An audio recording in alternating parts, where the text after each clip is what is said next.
To follow this video, you must have opened the gate to the Grand Cathedral. You can open it by going through the Healing Church workshop, or simply by buying the Hunter Chief emblem from the shop in the Hunter's Dream.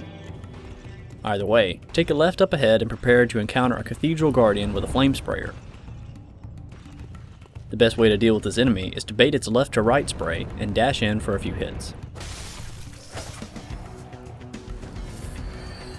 Past the Guardian, follow the path ahead to encounter another with more familiar weaponry.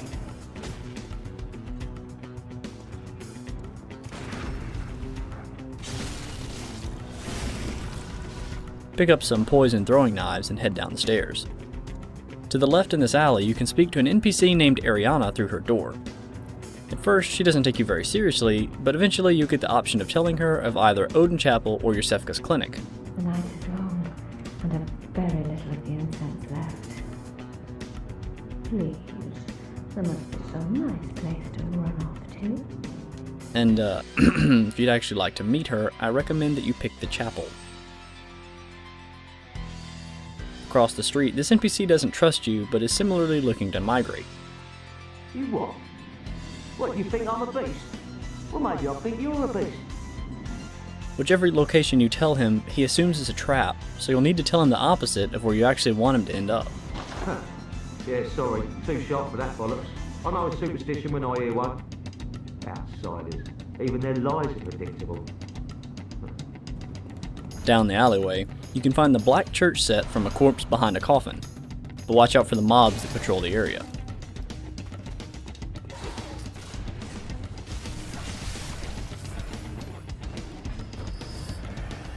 Pick up yet more poison knives, then watch out for shots from the rifleman up ahead. There's no easy way to take him out from here, so just rush ahead into the staircase on the left. You can get some cover from his bullets here, but be prepared to fight a horde of enemies in close quarters.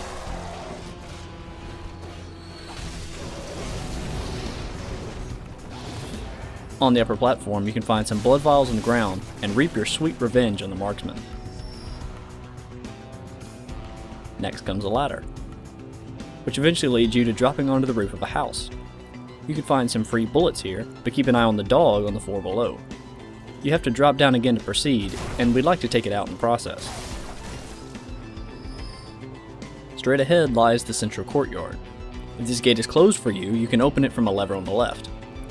Madman's knowledge is strewn all about this place, and the only enemies are two cathedral giants that you can just as easily avoid. That's really all there is to the courtyard, so head back the way you came. Back through the gate and to the right, you can open another gate if you haven't already. This one is a shortcut back to Odin Chapel. Don't miss this ladder on the left.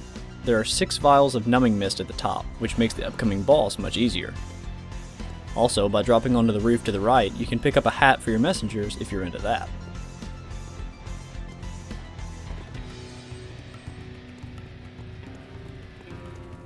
Now head up the narrow stairs opposite the Odin Chapel gate.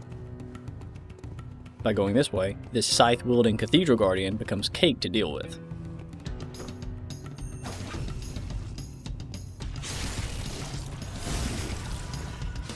And while an extremely dangerous repeating pistol guardian spawns on the other side, more often than not he can be found on the platform below making friends with the wall. Up the stairs you'll encounter 2 Cathedral Guardians in black, with strange weapons that inflict a nasty new status called Frenzy. But don't worry, they're just as easy to parry as the ones in white. These large doors open into the Grand Cathedral, and into the boss fight with Vicar Amelia.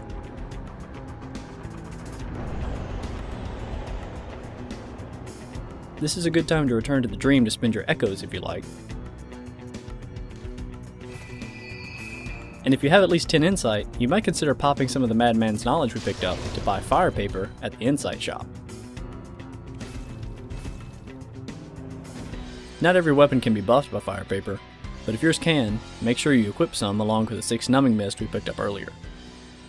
Then step back into the Grand Cathedral for the boss of Cathedral Ward.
Alright, so Vicar Amelia is one of my favorite bosses in Bloodborne.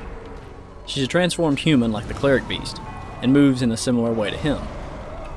She seems a little slower than he was though, so that tells me I can be aggressive. Like all beasts, she also just so happens to have a weakness to fire. Doing enough damage to her hind legs has the chance to stagger her, opening up an opportunity for a visceral attack. Don't expect it, but be ready to follow through if the situation presents itself. Like any boss fight, anticipate and dodge through attacks to deal damage, and back off after receiving damage to heal. And don't be stingy with blood vials, your focus is on staying alive after all, not being thrifty. After losing enough health, Amelia will cross her palms over her chest and heal herself. This is your cue to throw the numbing mist. This locks down any attempt she makes to heal and maintains your hard work.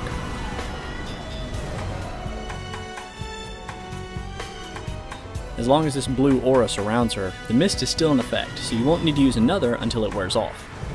If you run out of mist, rushing in for an aggressive R1 spam while she heals can reduce the overall success of her regaining HP, but is less effective overall.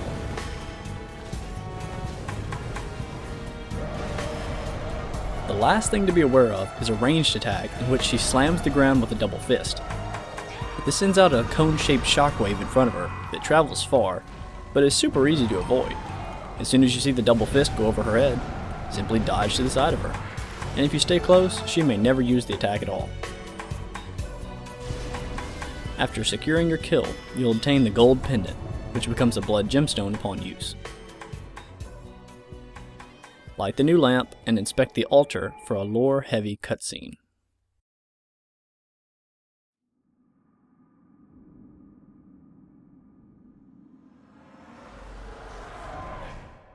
Master Willem, I've come to bid you farewell. Oh, I know. You think now to betray me. No, but you will never listen. I tell you, I will not forget our adage. We are born of the blood, made men by the blood, undone by the blood. Our eyes are yet to open. Fear the old blood. I must take my leave.